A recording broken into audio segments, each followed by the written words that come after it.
Ladies and gentlemen, it's my pleasure at this time to welcome to the interview here at the WWE WrestleMania 38 Media Junket, phenomenal AJ Styles. AJ, thanks so much for taking the time today. Yeah, man. Thanks for having me. So this is a very exciting year for you. Last year at this time, you were in a tag match with Omos. You were going up against the New Day. This year, no longer with Omos. You're getting a big singles match. You know, as I look at that, I mean, I realize you spent a year working with Omos, really helping this guy get to the next level. But now, for the first time in a while, you're getting a chance to have this huge singles match. How's that feel right now? I mean, it's great. This is what we want. I wanted to have the opportunity to get in the ring with Edge, and here we are. Yeah, for sure. And, like, you know, as you walk into that, do you feel more pressure knowing you haven't done a big singles match in a while? You've been working in a tag with Omos? I don't think so. I mean, I've been doing this, over 20 years. Sure. The pressure isn't like it used to be.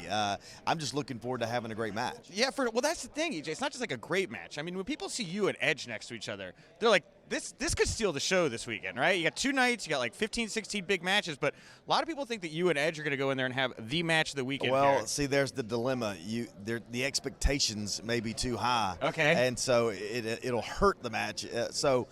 I just hope to have something very entertaining and make some moments. Okay, sure. So do you think that when expectations are high like that, do you like when the bars settle a little bit lower so you listen, can jump over it? What? There's a reason why people remember, like, you remember that Shane McMahon AJ Styles match? Yeah, that was really good because the expectations were so low. Sure. We could only go, as far as they'd let us, and it was a good match. Shane's a perfectionist, and I had a great match with him. Well, you bring up Shane. Shane's, reportedly supposed to be around here this weekend. Like, I don't know if you have any thoughts on Shane maybe being in town. If you'd like to see him doing anything at Mania, like any thoughts on that? Of course, I'd love to see Shane, period. Yeah. He's a great guy, one of my friends. I enjoy being around him, so yeah, I'd love to see Shane here. There was a big report about a talent meeting, too, that Triple H, I guess, is back around this weekend as well. Like, I don't know if you can confirm that or comment on what it was like to see a Triple H back around or anything like that. Yeah, Triple H was here, and I'm glad to see him, man. You got to think, when I think about his retirement, I'm here because of him.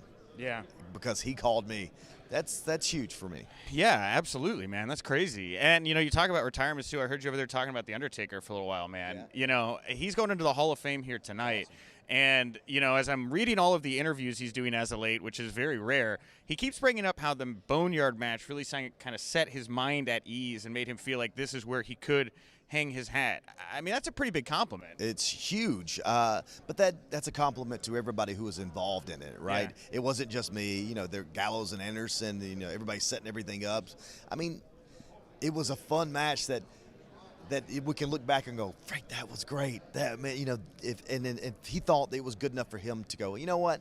I'm good with hanging it up on that one. That makes me feel good. Yeah, for sure, man. Now, and it was a great match, and everybody loves it. But I mean, we're here in Dallas, Texas, 100,000 people. I mean, do you kind of wish that you'd been able to have that magical moment with Taker in front of all those fans? Of course I do. I mean, I had all these ideas and stuff, and we never got to do on them, but it wasn't meant to be. Well, and then there was that Money in the Bank tease where you walked into a room and there was the spooky Undertaker stuff. Was the hope that maybe you were going to get to do another match, or what was that about? I think we all knew that once the Boneyard match got the reaction that it did, that might be it. Yeah. Trust me, I called, and he didn't return my calls because he knew that I was gonna, hey, he's gonna try to convince me to have another match. And sure. Yeah, he did. He did call me back. Okay. Well, so wait, why did the Undertaker thing happen then? Just thought it would be a fun thing to do.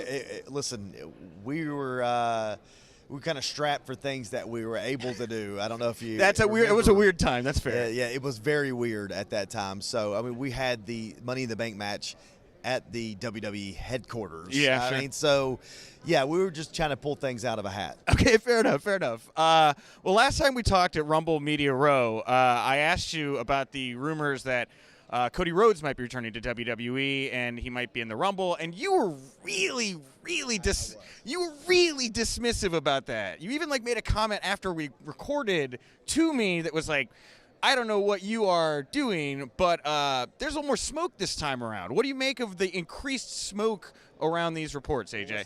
So I haven't seen Cody here, and so I believe it when I see it. This is what we've been a part of for a couple.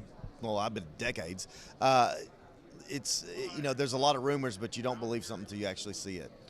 Yeah, that's what. Well, you were kind of in that spot, right? Because like until we finally saw you at the Rumble and got that huge reaction, I think that a lot of people would have said, "Man, is AJ Styles actually coming to WWE?" Right. I mean, so if Cody's going to be at WrestleMania, I'll believe it when I see it.